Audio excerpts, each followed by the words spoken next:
दोहा जैसा है कि तन पवित्र सेवा किए और धन पवित्र किए दान, मन पवित्र हरि भजन सो त्रिविध होत कल्याण।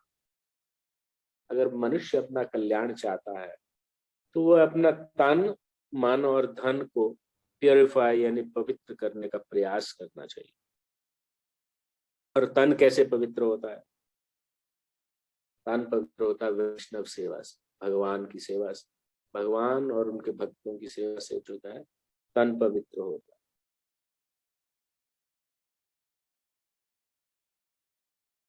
और वाणी के द्वारा भी पवित्रता आती है, जो भगवान का नाम लिया जाएगा, भगवान की सेवा की जाएगी, तो ये बॉडी प्योरीफाई हो जाती है। और कोई व्यक्ति धन कमाता है तो धन पवित्र कैसे होता है? क्योंकि धन कमाने में बहुत सारे अपराध हम दिन रात करते हैं।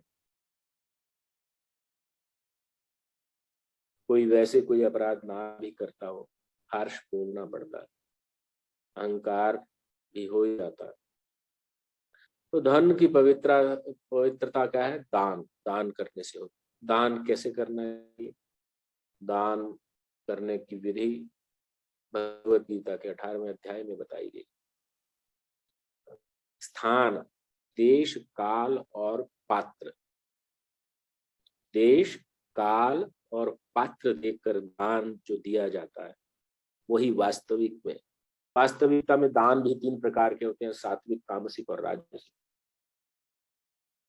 तो दान जो है, देश उचित स्थान पर उचित पात्र को, सुपात्र को और उचित समय में जो दान किया जाता है वो दान जो है वास्तव में कल्याणमय माना जाता है। और मन पवित्र हरि भजन सो, और हरि भजन कौन कर सकता है? जो भगवान से अपना संबंध स्थापित कर ले, वो वही व्यक्ति हरि भजन कर सकता है। और भगवान से संबंध स्थापित करने के लिए भगवान के बारे में जानना। तो अब भगवत गीता हमें ये सारी चीजें करने के लिए बताती है। हम अपना कल्याण करना चाहते हैं तो हमें ये कार्य करने होंगे। कभी कभी बहुत सिंपल जो वर्सेस हैं, दोहे जो है, हमें बहुत अच्छे लगते हैं, परंतु उनको प्रैक्टिस में लाना चाहिए, तभी हम वैज्ञानिक कहलाएंगे। वैज्ञानिक यानी ज्ञान को आत्मसात करके उसको अपनी एक्सपीरियंस में लेकर के आएंगे, तभी हम वैज्ञानिक कहलाएंगे या सो कॉल्ड साइंटिस्ट कहलाएंगे। तो आइए देखते हैं आज का 29वां और 30वां श्लोक। तो मैं थोड़ा सा इसके बारे में बता दूं कि अर्जुन ने 5 उसके आर्ग्यूमेंट से युद्ध नहीं करने के, आपको एक बार फिर याद दिलाता हूँ। पहला आर्गुमेंट था कॉम्पैशन, दया, और दूसरा उसका आर्गुमेंट था युद्ध करके लॉस ऑफ एंजॉयमेंट हो जाएगा उसका, यानी वो आनंद विहीन हो सकता है। तीसरा है कि वो ऐसा करके पाप कर्म कमाए। चौथा उसका था कि कुल धर्म उसका नष्ट हो जाएंगे, डिस्ट्रक्शन ऑफ फैमिली ट्रेडिशंस वो नष्ट हो जाएंगे। और चौथा इंडिसीजन। तो श्लोक संख्या 1 पहले अध्याय के 28वें 30वें श्लोक में उसने दया का भाव दिखाया। तो हमने पिछले 20 श्लोकों में 2:11 से लेकर 2:30 तक भगवान यही कहते हैं कि हमारा जो कॉम्पैशन है शुड नॉट बी मिसप्लेस्ड।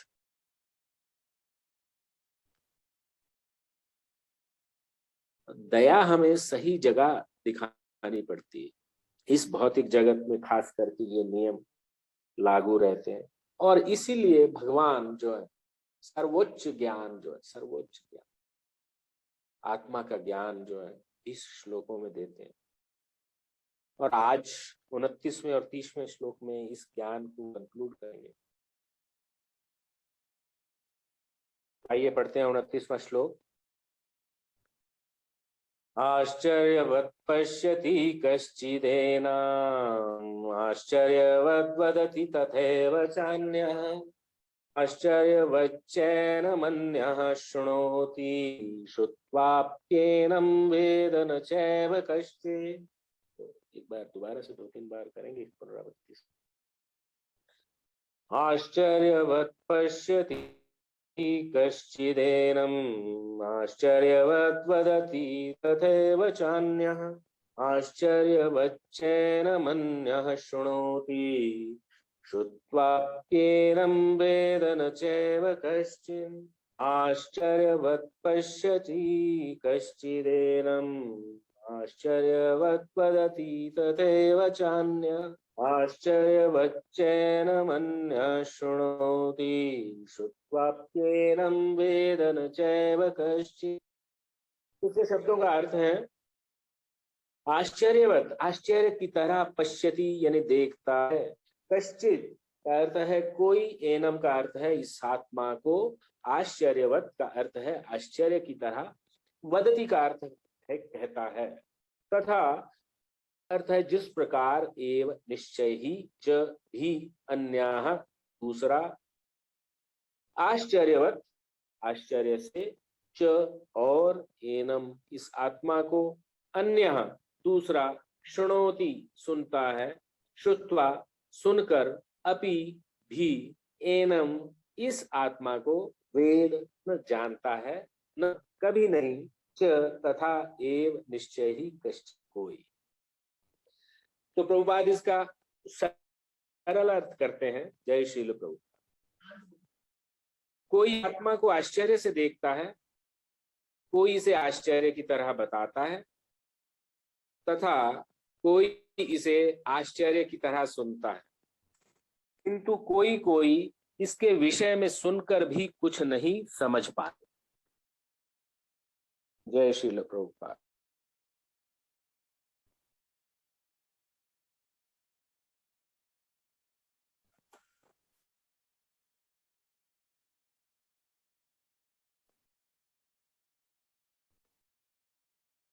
तो इसका तात्पर्य श्रील प्रभुपाद जी के द्वारा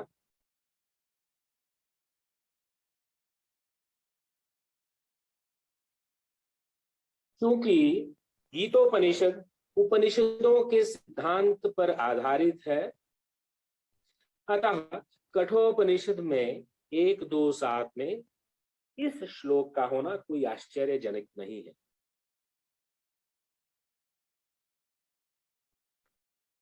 क्या श्लोक है ये? श्रवणयापि बहुभिर्यो न लभ्या शृण्वन्तोऽपि बहवोऽयं न विद्युः आश्चर्यो वक्ता कुशलोऽस्य लब्धा आश्चर्योऽस्य ज्ञाता कुशलानुशिष्टः।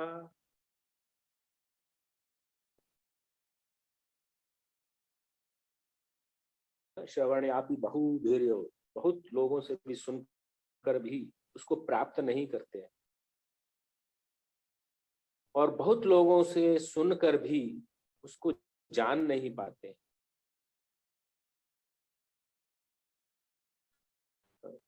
तो प्रभुपाद जी कहते हैं विशाल पशु, विशाल वट वृक्ष तथा 1 इंच स्थान में लाखों करोड़ों की संख्या में उपस्थित सूक्ष्म कीटाणुओं के भीतर अणु आत्मा की उपस्थिति निश्चित रूप से आश्चर्यजनक।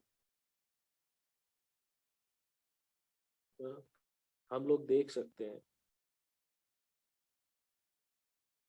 बहुत बड़े बड़े जानवर, हाथी जैसे बहुत बड़ा जानवर, विशाल काय वेल मछली होती है जो, उसमें देखें, या विशाल वट वृक्ष हम लोग देख सकते हैं, या बहुत ही माइक्रो ऑर्गेनिज्म रहते हैं, वो भी ऐसे जब हम उनको माइक्रोस्कोप के अंदर देखते हैं तो भी वो मूव करते हुए दिखाई देते हैं। और 1 नहीं 2 नहीं, लाखों करोड़ों की संख्या। और चींटी से लेके ब्रह्मा तक सब में, और विष्ठा में जो कीड़ा है उसके अंदर भी भगवान परमात्मा स्वरूप में रहते हैं। तो ये कोई आश्चर्य की बात नहीं है क्या? बहुत ही आश्चर्यजनक है।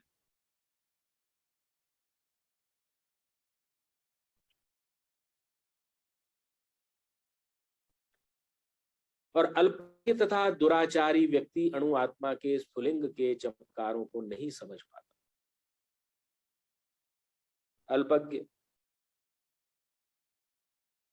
जो किसी चीज को जानने की कोशिश नहीं करता है, और दुराचारी व्यक्ति, दुराचार कौन करता है? जो हमेशा सेल्फ सेंटर्ड रहता है, जो ये समझता है माई वे और हाई,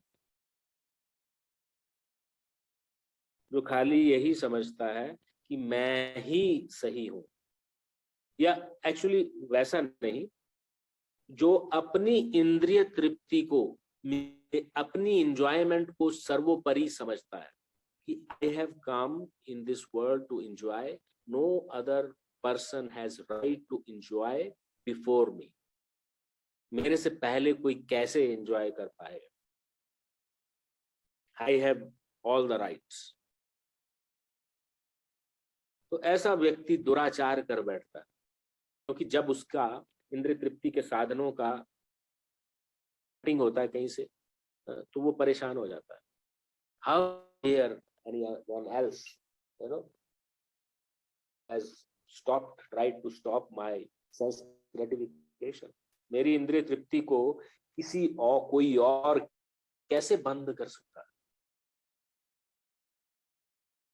तो वो मिसबिहेव भी करता है, दुराचार भी करता है, उसका आचार दुराचार हो जाता है। तो ऐसा व्यक्ति, उसकी पूरी अटेंशन अपनी इंद्रिय तृप्ति पर रहती है। अल्पज्ञ व्यक्ति जो वास्तव में ना कुछ जानता है और ना ही जानना चाहता है, तो इसके चमत्कारों को ये लोग इसलिए नहीं समझ पाते क्योंकि उनका अटेंशन ही नहीं जाएगा, उनका पूरा फोकस और ही चीजों पे रहता है।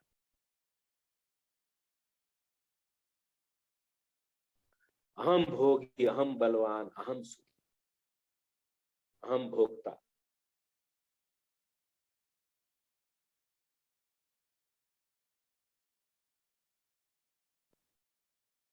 भले ही उसे बड़े से बड़ा ज्ञानी, जिसने विश्व के प्रथम प्राणी ब्रह्मा को भी शिक्षा दी हो, क्यों न समझाए। तो ऐसे व्यक्ति को कोई भी नहीं समझा सकता है एक्चुअली, क्योंकि उसका फोकस ही नहीं है। भाई, किसी चीज को समझने की इच्छा तो सर्वप्रथम होनी चाहिए, या कोई कुछ कह रहा है उस पर अटेंशन देके उसको समझने का प्रयास करना चाहिए। लेकिन इस जीवन में हम देखते हैं, हम सभी को, इंक्लूडिंग मी, हम सभी को कुछ कहना है, हम अपनी कहना चाहते हैं, दूसरे की सुनना नहीं चाहते बिल्कुल। मैं ये खाली आध्यात्मिक विषय के संबंध में बोल रहा हूँ।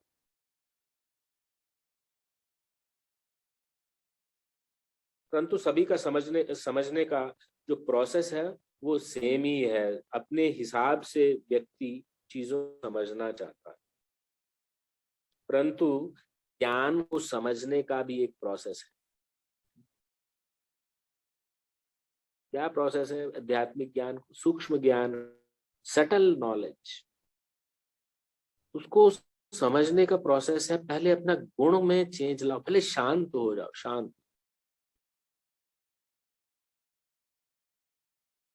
भौतिक जगत के प्रति जो हलचल हो रही है उसके प्रति शांति चाहिए।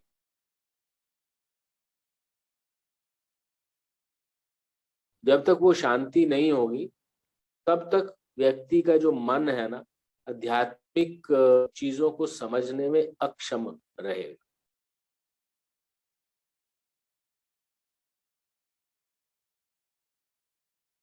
इसीलिए हम लोग भौतिक जगत में भी देखते हैं, कई बच्चों को जो पढ़ाते हैं तो हम लोग देखते हैं कि जिनका मन कहीं इधर उधर भटक रहा है, वो वो सब्जेक्ट मैटर पे फोकस नहीं कर पाते, वहां पे अच्छे से अच्छा टीचर क्यों ना पढ़ा रहा, they not focus at all. 2 minute में आपको सबको दोबारा से लॉग इन करना पड़ेगा, just a reminder for all of you. तो इसलिए अल्पज्ञ तथा दुराचारी व्यक्ति अणु आत्मा के स्फुलिंग के चमत्कारों को नहीं समझ पाता, भले ही उसे बड़े से बड़ा ज्ञानी जिसने विश्व प्रथम ब्रह्मा को भी, प्रथम प्राणी ब्रह्मा को भी शिक्षा दी हो, क्यों ना समझाए। और वस्तुओं के स्थूल भौतिक बोध के कारण इस युग के अधिकांश व्यक्ति इसकी कल्पना नहीं कर सकते कि इतना सूक्ष्म कण किस प्रकार इतना विराट तथा इतना लघु बन सकता है। वस्तुओं के स्थूल भौतिक बोध के कारण हम लोग जिस चीज को साक्षात देख लेते हैं ना, बस उसी पे बिलीव करते हैं। जो चीज है, जो दिखता है, सीइंग इज बिलीविंग।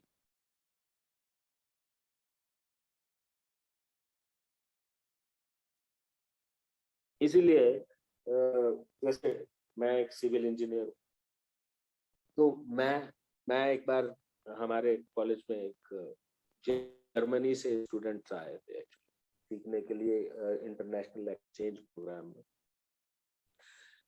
तो मैंने उनसे पूछा कि भाई तुम इतने एडवांस कंट्री में रहते हो, तुमने सिविल इंजीनियरिंग ही क्यों, तो यही यही फील्ड क्यों चुना। तो बोलता है, oh because what I produce I can see in front of me. मैं जो मतलब निर्माण करूंगा उसको मैं अपनी आंखों के सामने देख सकता हूँ, so I can feel proud of, इसीलिए मैंने सिविल लिया। वो तो इलेक्ट्रिकल इलेक्ट्रॉनिक्स, उसमें तो कुछ दिखता नहीं है सामने। एक्चुअली क्या है, वो सटल मैटर है, करंट तो दिखता नहीं है सामने, उसको इमेजिन करना पड़ता है। पोटेंशियल डिफरेंस है, नेगेटिव पॉजिटिव की तरफ जाएगा तो इतना जाएगा, ऐसे करके उसको कैसे कंट्रोल करें। This is subtle knowledge, this requires your imagination. Computer science है, जैसे सॉफ्टवेयर कैसे कार्य करेगा, आप उसको पूरा एक लैंग्वेज में कन्वर्ट करते हैं, फिर उस प्रोग्राम को रन करते हैं एक स्पेसिफिक सेट ऑफ उससे, और तब उसका रिजल्ट आपको मिलता है। आप फिजिकली वैसे करो और वैसे खटाक से एकदम से उसका रिजल्ट आ जाता है, क्योंकि किसी बुद्धिमान व्यक्ति ने उसके पीछे एक प्रोग्राम बनाया है और उसमें इनपुट डालेंगे और उस प्रोग्राम से रन थ्रू होकर के उसका आउटपुट निकलेगा। बट तारा वो दिखता नहीं है। तो ऐसे कार्य जो इमेजिनेशन के जितने भी कार्य हैं उनके लिए शांत अनएक्सपेक्टेड। तो मैं ये कह रहा था कि इस भौतिक जगत में भी बहुत सारे सब्जेक्ट्स ऐसे हैं जिनको जिनको पढ़ने के लिए जिनको पढ़ने के लिए हमें शांत चित्त की आवश्यकता पड़ती है। लेकिन मोस्टली स्टडीज में हमारी ऐसी हैं जो पूरे हमारे स्थूल भौतिक बोध, मतलब ग्रॉस मटेरियल अंडरस्टैंडिंग, स्थूल भौतिक मतलब जिसको स्थूल चीज ऐसी होती है जिसको ठोस, जिसको हम देख सकते हैं, और उसी के कारण ही हमारी सारी जो maximum most of the people 80% जनता जो है वो बहुत ही सटल मैटर्स को नहीं समझ सकते। आप ये देख सकते हैं कि किसी भी कंपनी में जो हाईएस्ट पोजीशन पे बस चंद ही लोग होते हैं, एक या दो या चार, दो तीन चार, और बाकी सारी जनता जो है बस इंस्ट्रक्शन फॉलो करने के लिए रहती है।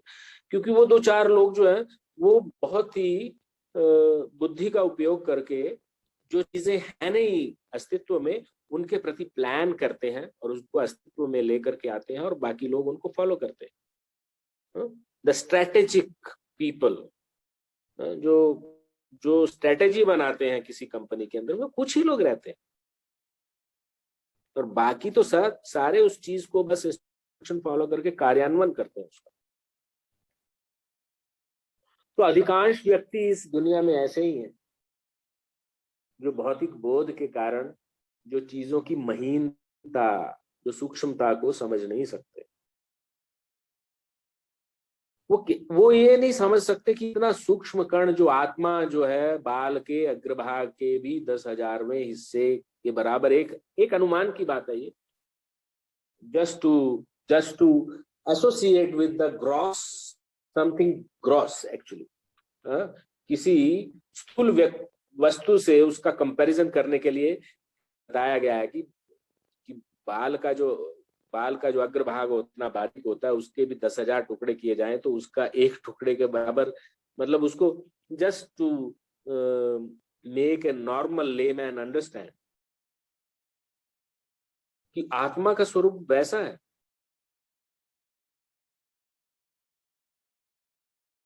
और इसीलिए आत्मा को उसकी संरचना या उसके विवरण के आधार पर उसको आश्चर्य से देखते हैं। आश्चर्यवत पश्यति कश्चित्, उसको आश्चर्य से देखते हैं। इतना छोटा चीज और इतनी बड़ी चीज में उपस्थित है और उसके सर्वव्याप्त है और उसके होने से वो एक्शन में दिखाई देती है। Amazing, isn't it amazing? ये आश्चर्यजनक चीज नहीं है क्या? आगे प्रभुपाद जी कहते हैं, इंद्र इत्ती की बातों में फंसकर लोग भौतिक शक्ति या माया से इस तरह मोहित होते हैं कि उनके पास आत्मज्ञान को समझने का अवसर ही नहीं रहता। यद्यपि ये तथ्य है कि आत्मज्ञान के बिना सारे कार्यों का दुष्परिणाम जीवन संघर्ष में पराजय के रूप में होता है। बहुत बहुत important statement. I do not know how to explain it, but I try my best. मेरी जितनी क्षमता है मैं आपको बताने की प्रयास करूंगा कि इंद्र तृप्ति की बातों में फंसकर लोग भौतिक शक्ति यानी माया से इस तरह मोहित हो जाते हैं कि उनके पास आत्मज्ञान को समझने का अवसर ही नहीं रहता। एक स्टेटमेंट होगी, यद्यपि ये तथ्य है कि आत्मज्ञान के बिना सारे कार्यों का दुष्परिणाम जीवन संघर्ष में पराजय के रूप में होता है। मैंने इस विषय को एग्जाम्पल पिछले बार भी दिया था, पिछले सप्ताह भी दिया था।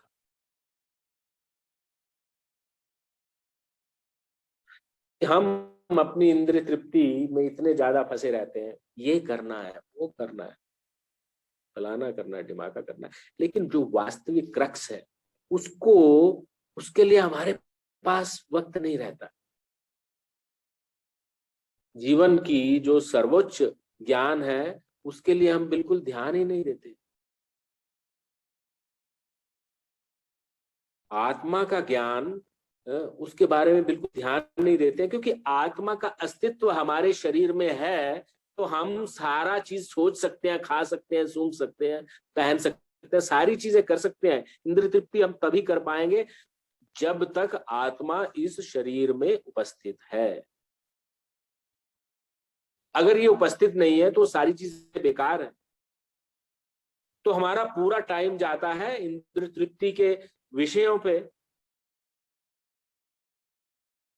क्या देखना है, क्या सुनना है, क्या सूंघना है, क्या टच करना है, क्या खाना है, या फिर थोड़ा सा और हायर जाए तो मन और बुद्धि और अहंकार के लेवल पे क्या महसूस करना है, क्या निर्माण करना है। तो ये सटल लेवल की सेंस ग्रेटिफिकेशन और ग्रॉस लेवल की तो सेंस ग्रेटिफिकेशन बता ही दिया, और इसी हम उलझे रह जाते हैं। और जो असली में जो इन सब का कारण आत्मा है, इसको हम लोग इसके ऊपर ध्यान ही नहीं दे पाते। तो इसीलिए प्रभुपाद जी कह रहे हैं, इंद्रिय तृप्ति की बातों में फंसकर लोग भौतिक शक्ति से इस तरह मोहित हो जाते हैं कि उनके पास इसको समझने का टाइम ही नहीं। दूसरी स्टेटमेंट में कहते हैं, यद्यपि ये तथ्य है कि आत्मज्ञान के बिना सारे कार्यों का दुष्परिणाम जीवन संघर्ष के में पराजय के रूप में होता है। इसके लिए फलाना किया, इसके लिए फलाना किया, इसके लिए, और अंत में देखते हैं कि वो जिस एक्सपेक्टेशन से वो सब कर रहे हैं वो उनको मिलता ही नहीं है। और अंत में जब मृत्यु के मुख में आ जाता है व्यक्ति, तो सोचता है मैंने अपना पूरा पूरा जीवन नष्ट कर दिया। वैष्णव जन कहते हैं, जानिया सुनिया विष खाइनु, कि जान बूझ कर विष खाते। थोड़ा बहुत गहरा है ये थोड़ा।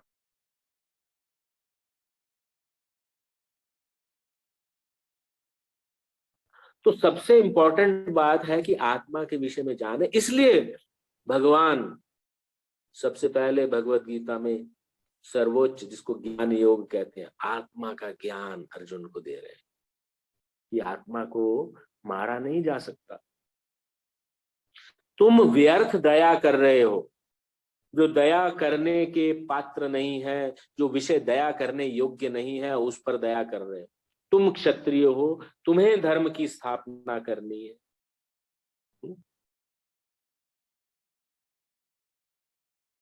धर्मयाद्धि युद्धा श्रेयोन्यात क्षत्रियस्य न विद्यते। तो मैं आज पढ़ रहा था, तो ये मुझे क्षत्रिय का जो डेफिनेशन है, धर्म को स्थापना करने के लिए युद्ध करना ही क्षत्रिय का है, धर्म है, नहीं तो वो क्षत्रिय नहीं कहलाता। He should always be prepared to fight while ensuring that people are maintaining their own principles of religion. क्षत्रिय का यही कार्य है कि देखें शूद्र शूद्र का कार्य करना है, ब्राह्मण को तो वो कर नहीं सकता। ब्राह्मण का कर्तव्य है कि वो देखे कि क्षत्रिय अपना कार्य ठीक से कर रहे हैं कि नहीं कर रहे हैं। आपको याद होगा परशुराम की स्टोरी आपने सुनी होगी। भगवान परशुराम जो भगवान के शक्ति आवेश अवतार है, जब उन्होंने देखा कि सारे क्षत्रिय इस पृथ्वी पर अधर्म करने के लिए आ गए हैं, धर्म करने को तुल गए, तो उन्होंने इस पृथ्वी को क्षत्रियों से 21 बार क्षत्रिय विहीन कर दिया, 21 टाइम्स भगवान ने किया।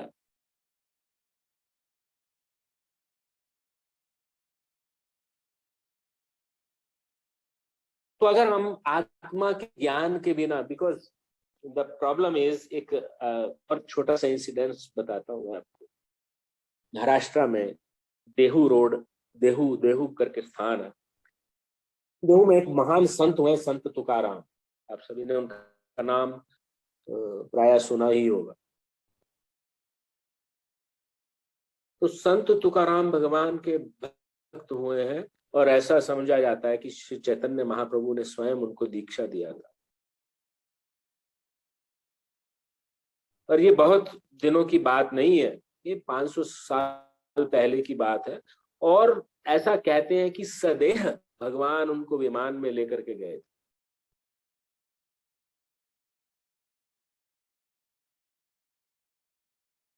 और जब उनको वो विमान लेने के लिए आया था, तो वो अपनी पत्नी के पास आए और उसको कहने लगे कि हे प्रिय चलो, मतलब उनका अपनी लैंग्वेज में, मराठी में वो कहते हैं कि चलो, भगवान लेने आए हैं, तुम भी मेरे साथ चलो।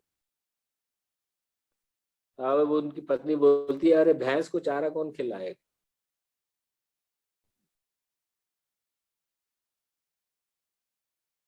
बात पति पत्नी की नहीं है, यहाँ पे बात सिर्फ इतनी सी है कि अंडरस्टैंडिंग की बात। The one who understands, and one who doesn't understand, जो जानता है और जो नहीं जानता, उसके बीच में जो कितना बड़ा गैप था एक्चुअली, तो वो नहीं जा पाई, हालांकि उनके पास अपॉर्चुनिटी था। इसी तरह से हमारे पास भी अपॉर्चुनिटी रहता है। तो हमें ये कोशिश करनी चाहिए कि हम इस विषय में, मैं ये नहीं कहता कि हम लोग जो गौड़ी वैष्णव कह रहे हैं आप उसी को समझ लें, हालांकि प्रभुपाद इसका भी काट देंगे आगे, इसी शायद यहाँ पे या कहीं अन्य जगह पर मैं पढ़ रहा था कि आपको जो यथारूप जो ज्ञान है वो हासिल करने का प्रयास करना चाहिए, जिससे कि हमारे इस जीवन के दुखों का निवारण हो। और दुखों का निवारण क्या है? फिजिकल लेवल के जो कष्ट हैं वो इतना बड़ा कारण नहीं है, कि मानसिक धरातल पर जो कष्ट होते हैं वो सबसे बड़ा कारण है। और जब हमें उनका सूत्र मिल जाता है तो हमारे सारे कष्ट दूर होने शुरू हो जाते। तो एक भक्त की मानसिकता कैसी रहती है? तत्तेनुकंपाणु समीक्षमाणो भुंजाने वात्मा कृतम विपाकम विदवाग वपुर्भि विदधान नमस्ते जीवेत यो विष्णुपदे सादाय भा।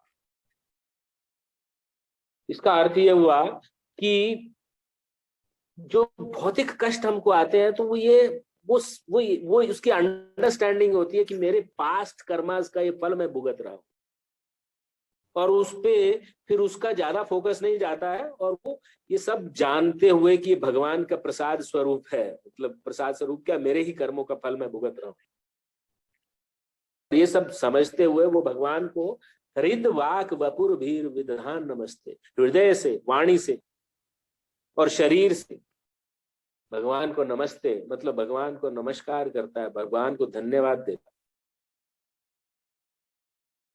और इस तरह से जीते हुए वो भगवान के धाम में जाने का अधिकारी बन जाता है। तो ये अंडरस्टैंडिंग की बात है, और उसी के लिए उतने बड़े कष्ट भी वो नगण्य हो जाते, भौतिक कष्ट नगण्य हो जाते।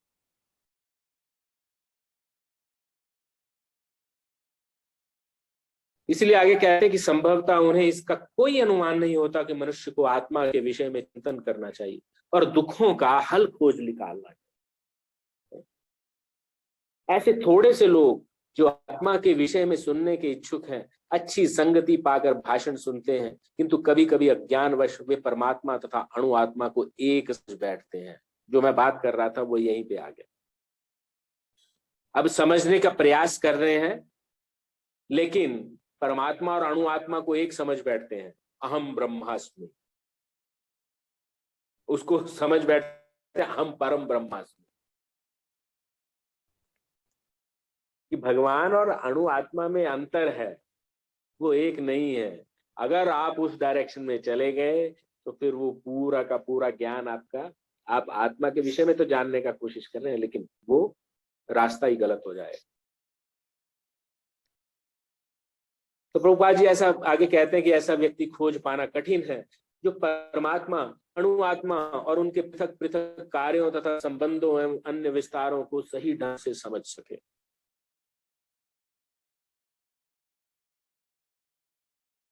आप तो आश्चर्यवत पश्यति कश्चिन, हमें याद आ गया कि जैसे सुबह सुबह जब कभी मॉर्निंग वॉक के लिए निकलते हैं तो जैसे तिलक लगा के और आप हाथ में झोली माला लेके घूमते हैं ना, तो आश्चर्यवत पश्यति कश्चिन ऐसा हो जाता। Some people give very strange look, some give very sarcastic look, और मेरे को, मैं अपने पत्नी के साथ जा रहा था तो मेरे को हंसी आती है कई बार कि देखो लोग कैसे देखते हैं। इवन मैं अपनी बात करता हूँ कि आज से 10-15 साल पहले हमारी भी ऐसी हालत थी। आश्चर्यवत पश्यति, अरे देखो क्या है, पता नहीं कौन सा ढोंगी पोंगा पंडित जो है तिलक लगा के जा रहा है। ये वास्तविकता है। परंतु आज की डेट में मुझे कोई ऐसा तिलक लगा के मिल जाए तो I will be have the feeling of reverence towards him, because I, कि ऐसे कोई तिलक लगा के इतना बेबाक तरीके से निकलना मुश्किल काम है। सबसे बड़ा रोग क्या कहेंगे लोग, पहले बात हो जाती। तो इसलिए ऐसा व्यक्ति खोज पाना कठिन है जो परमात्मा, अणु, आत्मा और उनके पृथक पृथक कार्यों तथा संबंधों एवं अन्य विस्तारों को सही ढंग से समझ सके। पूरा जीवन निकल जाता है भौतिक कार्यों में, और अंत में इतनी अटैचमेंट हो जाती है कि उसको छोड़ पाना कठिन हो जाता है, उसको छोड़ पाना बहुत कठिन हो जाता है। लेकिन छोड़ना पड़ता है, कुछ कर नहीं सकते। इसीलिए प्रभुपाद जी पिछले सेंटेंस में कह रहे थे ना कि इसका दुष्परिणाम जीवन संघर्ष में पराजय के रूप में होता है, कि इतना सब करने के बाद भी मेरे को मृत्यु के मुंह में जाना पड़ रहा है। How is it possible? How come I am suffering from all this?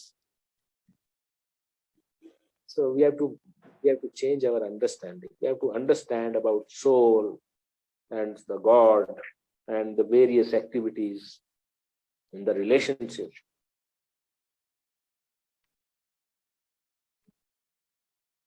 अच्छा, इससे बात कहते हैं प्रभुपाद, इससे अधिक कठिन है ऐसा व्यक्ति खोज पाना जिसने आत्मा के ज्ञान से पूरा पूरा लाभ उठाया हो और जो सभी पक्षों से आत्मा की स्थिति का सही सही निर्धारण कर सके।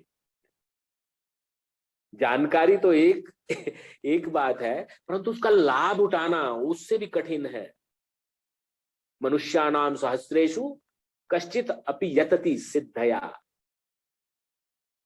हजारों मनुष्यों में से कोई एक वो ऐसी सिद्धि के लिए यत्न करता है, और यतताम अपि सिद्धानाम, और उन सिद्धि करने वालों में से भी कोई एक विरला ऐसा होगा जो वास्तव में उसको पोजीशन तक पहुंच पाएगा। ऐसा क्यों? क्योंकि इसके लिए एफर्ट लगता है, एक निष्ठ होकर के आपको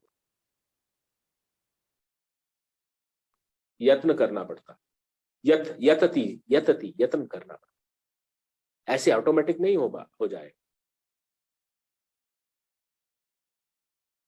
किंतु यदि कोई किसी तरह से आत्मा के इस विषय को समझ लेता है तो उसका जीवन सफल हो जाता है। So this is what the realized soul has written.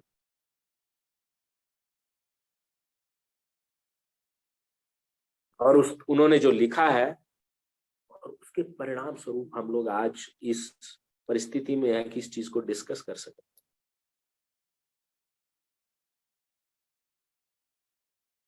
I can't be more grateful than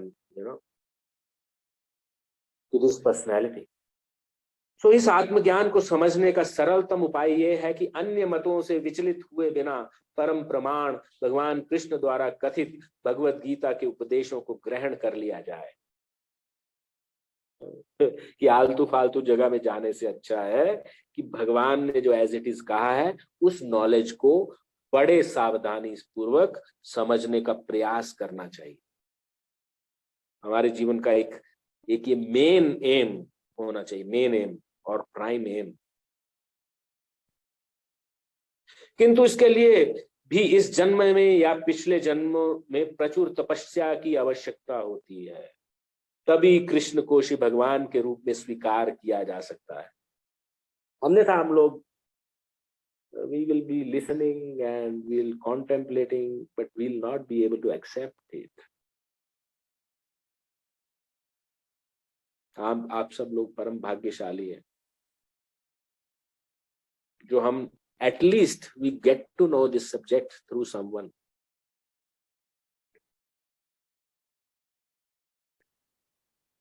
पर कृष्ण को इस रूप में जानना शुद्ध भक्तों की अहेतुकी कृपा से ही होता है, अन्य किसी उपाय से। Until unless we get in touch with the pure devotee of the Lord,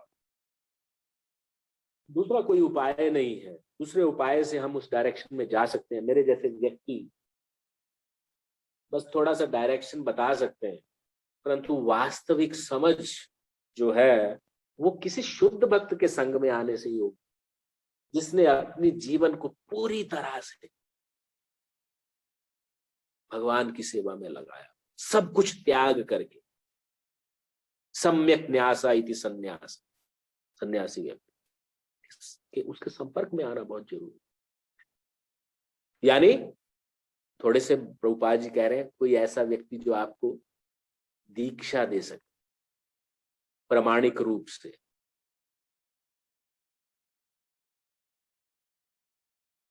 और मैंने अपने जीवन में ये अनुभव किया है। Many times I read Bhagavad Gita. Maybe this is the first time or maybe few times जब मैं इस चीज के आनंद को अनुभव करता हूँ। ये वास्तविकता, मेरे को कोई झूठ बोलने की जरूरत नहीं है, परंतु ये दीक्षा के बाद ही ये बात जो है आगे बढ़ी है। थोड़ी बहुत जो भी किंचित बिंदु मात्र भी बड़ी हो, बहुत जरूरी है किसी प्रामाणिक गुरु से दीक्षा लेना, क्योंकि उसके बाद ही उसके दृष्टिपात से उसको प्रणिपात करके तद विद्धि प्रणिपातेन परिप्रश्नेन सेवया उपदेक्ष्यन्ति ते ज्ञानम ज्ञानिनास तत्वदर्शिना। हम लोग पढ़ेंगे आगे जाकर के। तत्वदर्शी लोग जो है उनसे उनसे उनको प्रणिपात, उनको सरेंडर करने से ये होगा।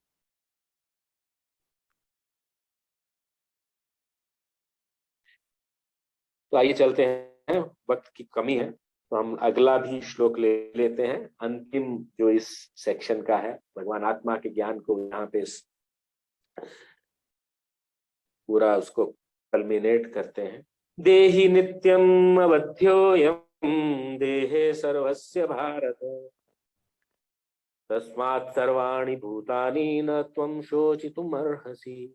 देहि नित्यम अवध्योयम देहे सर्वस्य भारत तस्मात् सर्वाणि भूतानि न त्वं शोचितुमर्हसि। देहि नित्यम अवध्योयम देहे सर्वस्य भारत तस्मात् सर्वाणि भूतानि न त्वं शोचितुमर्हसि। हे भरतवंशी, शरीर में रहने वाले इस देही का कभी भी वध नहीं किया जा सकता। तुम्हें किसी भी जीव के लिए शोक करने की आवश्यकता नहीं। इस शरीर में रहने वाला जो देही यानी आत्मा है, उसका कभी वध नहीं किया जा सकता, कभी उसको मारा नहीं जा सकता। ये कौन कह रहे हैं? भगवान श्री कृष्ण स्वयं कह रहे हैं। अब भगवान अविकारी आत्मा विषयक अपना उपदेश समाप्त कर रहे हैं। अमर आत्मा का अनेक प्रकार से वर्णन करते हुए भगवान कृष्ण ने आत्मा को अमर तथा शरीर को नाशवान सिद्ध किया। अतः क्षत्रिय होने के नाते अर्जुन को इस भय से कि युद्ध में उसके पितामह भीष्म तथा गुरु द्रोण मर जाएंगे, अपने कर्तव्य से विमुख नहीं होना चाहिए। कृष्ण को प्रमाण मानकर भौतिक देह से भिन्न आत्मा का पृथक अस्तित्व स्वीकार करना ही होगा। ये नहीं कि आत्मा जैसी कोई वस्तु नहीं है या जीवन के लक्षण रसायनों की अंतःक्रिया के फलस्वरूप एक विशेष अवस्था में प्रकट होते हैं, जैसे डार्विन का सिद्धांत हम लोग पढ़ते हैं। So we were trying to read one book actually, I think before we start these sessions. कुछ भक्तों के साथ हमने rethinking Darwin, very very very important book. एक साइंटिस्ट है नेदरलैंड्स के, उन्होंने लिखा है, जो भक्त है actually, is a devotee of the lord. उन्होंने बहुत सारे लोगों के आईडी यानी intelligent design and many things are there. अगर आवश्यकता हुई तो हम मैं आई try to prepare a presentation on that book to give the main crux of Darwinism, and उसके बाद में जो लोगों का जो थिंकिंग है अन्य साइंटिस्ट का, वैज्ञानिकों का। तो वो कहते हैं कि जीवन की एक पर्टिकुलर जो केमिकल्स है एक पर्टिकुलर कंडीशन में इंटरैक्ट करते हैं और उससे जीवन पैदा हो जाता है, और सर्वाइवल ऑफ द फिटेस्ट, और इसलिए वो स्पीसीज बचती हैं। और वो बंदर के और आदमी के बीच में मिसिंग लिंक है, और हमारे पूर्वज बंदर हैं। प्रभुपाद जी कहते हैं आपके पूर्वज बंदर होंगे, मेरे पूर्वज तो बंदर। Simultaneous existence of all the species, that is what Vedic literature has taught us. सृष्टि के प्रारंभ में सारी स्पीशीज एक साथ आती। क्यों अलग अलग स्पीशीज है? आत्मा तो वही है, लेकिन अपने कर्मों के अंतर्गत उनके परिणाम से जो अपनी वासनाओं के, जो उनकी इच्छाएं रहती हैं इंद्रिय तृप्ति की, उनके अनुसार उनको वो शरीर दिया जाता। तो यहाँ बोल रहे हैं प्रभुपाद जी कि हमें भौतिक देह से भिन्न आत्मा का पृथक अस्तित्व स्वीकार करना ही होगा। कैसे? कृष्ण को प्रमाण मानकर। कृष्ण कह रहे हैं इसलिए भगवान स्वयं कह रहे हैं इसलिए, या किसी के पास अन्य कोई पाठ है तो बताए। अनंत काल से इस विषय पर लोग चर्चा कर रहे हैं, और जब पूछा जाता है तो फ्यूचर में ऐसा सिद्ध हो जाए। अरे भाई, भगवान तस्मात् सर्वेषु कालेषु, सभी काल में सच है। यद्यपि आत्मा अमर है, किंतु इससे हिंसा को प्रोत्साहित नहीं किया जाता। जैसे कि मूवीज में दिखाया जाता है, वो भगवत गीता का श्लोक चलाया जाता है हंतारम वाला, और बीच में एक पूरा तलवार लेकर आता है और खचाखच लोगों को काट रहा है बस। तो प्रभुपाद जी कहते हैं कि आत्मा अमर है, परंतु इससे हिंसा को प्रोत्साहन नहीं दिया जा सकता। एट द सेम टाइम युद्ध के समय हिंसा को निषेध नहीं किया जा सकता, प्रोवाइडेड कि युद्ध का जो कारण है धर्म की संस्थापना करने के लिए होना चाहिए। ऐसी आवश्यकता को भगवान की आज्ञा के आधार पर, यानी जैसे वैदिक आदेश है, संहिताओं के आदेश है, उसके आधार पर ही उचित ठहराया जा सकता है। एक न्यायाधीश को किसी को मृत्यु दंड देने का अधिकार है, परंतु कोई अन्य व्यक्ति स्वयं जज बन करके किसी को मृत्यु के मौत के घाट नहीं उतार सकता अपनी इच्छा से। वही यहाँ पे प्रभुपाद जी कह रहे हैं कि आत्मा के ज्ञान को जानना बहुत जरूरी है। कि अर्जुन, तुम इस डिफरेंस को समझो, और आपका ये जो कॉम्पैशन है, आपका जो दया भाव है, इसको यू प्लेस इट राइटली, आप उसको सही जगह में अवस्थित कीजिए और युद्ध कीजिए। भगवान आगे इस बात को कहेंगे अगले श्लोकों में। तो मैं आज जितना कहना चाहता था इसी के मैं अपनी वाणी को विराम दूंगा। 2-4 मिनट जो है उसमें रिक्वेस्ट माय गेस्ट्स, अनुरिता माता जी हैं, रिचा बाले माता जी भी एज ए गेस्ट हैं, रुचि माता जी हैं, वो भी गेस्ट एज ए गेस्ट आए। तो आप सभी लोग अपने अपने वक्तव्य दे सकते हैं, और let us try to understand. If I have capability, I will try to resolve. Otherwise, I will consult with someone and then get back to you. Hare Krishna. Thank you so much. Requesting Anurita Mataji to please unmute and say a few words. So good morning प्रभु जी। जो आज का ये श्लोक था, ये वाकई मुझे लगता है ये one of the most important shlokas है। वैसे तो गीता का हर श्लोक ही हम लोग के लिए और समझने के लिए बहुत इम्पोर्टेंट है, बट इसमें जो चीज मुझे वाकई समझने वाली लगती है वो ये कि जो व्यक्ति समझना ही नहीं चाहता उसको समझाना बहुत मुश्किल है। और जितना पहले जो मैंने पढ़ा है या जो मैं समझती हूँ वो ये कि जो समझना नहीं चाहता उसको बहुत समझाने की कोशिश भी नहीं करनी चाहिए। स्वयं आप समझ लें वही बहुत बड़ी बात है, लेकिन जो नहीं समझना चाहता उसको आप नहीं समझा सकते। लेकिन स्वयं भी समझ पाना कि क्या कहते हैं फिजिकल चीज क्या है और स्पिरिचुअल क्या है, इसको इट्स नॉट इजी, क्योंकि इंद्रिय तृप्ति के बातों में तो इंसान फंसता ही है। चाहे कोई भी हो, हमारे जो 5 इंद्रियां हैं उनके वश में तो हम लोग होते ही हैं, और बहुत बड़ा चैलेंज है ये कि हम किस तरह से अपनी इंद्रियों के सम्मोहन को धीरे धीरे कम करते चले जाएं। अचानक तो हो नहीं सकता, बट इस चीज की अंडरस्टैंडिंग ही अगर आ जाए कि इंद्रियां जो है वो आपको हमेशा ज्यादातर गलत ही ले जा रही हैं, तो वो इट्स नॉट इजी। लेकिन ये मेरे लिए बहुत इम्पोर्टेंट श्लोक है, क्योंकि मुझे लगता है कि ये अंडरस्टैंडिंग होना ही कि भाई हमें ये अंडरस्टैंड करना है, यही बहुत बड़ी बात है। So thank you so much प्रभु जी, एंड आई मस्ट ऐड कि आपने बहुत अच्छे से एक्सप्लेन किया, मतलब really you actually explained it quite well. So thank you.